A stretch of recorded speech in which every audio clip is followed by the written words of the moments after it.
আচ্ছা, এর মধ্যে একটা কথা, এমার্জেন্সি চলবে, এমার্জেন্সি চালানো হবে। একটা কালকে মাস র্যালি হবে সিডিও কংগ্রেস থেকে, কোথায় যাবে উই ডোন্ট নো, আমি জানি না।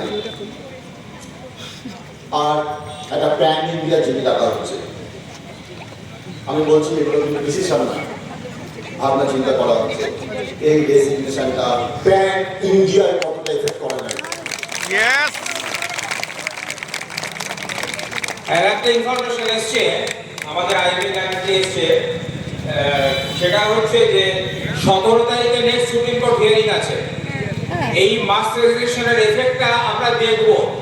আমি চাকরি করি না ব্যক্তিগতভাবে, কিন্তু বেশিরভাগ বন্ধু বান্ধবী আছে যারা চাকরি করে, এবং আমার ধরনের চাকরি ছেড়ে চলে এলে তাদের কারণ খাবার ডাল ভাত ওষুধের অভাব হবে।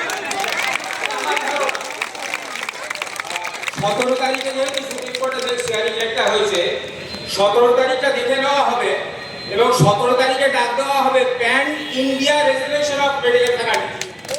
সারা ভারত জুড়ে রেজুলেশন দেওয়া হবে। আবার কোন সরকার, কেন্দ্র, রাজ্য বিভিন্ন কে কোথায় কিভাবে মন্ত্রীদের দিয়ে এবং বিভিন্ন মিনিস্ট্রির লোকজনকে দিয়ে সরকার হাসপাতালগুলো চালাবে আমরা দেখবো।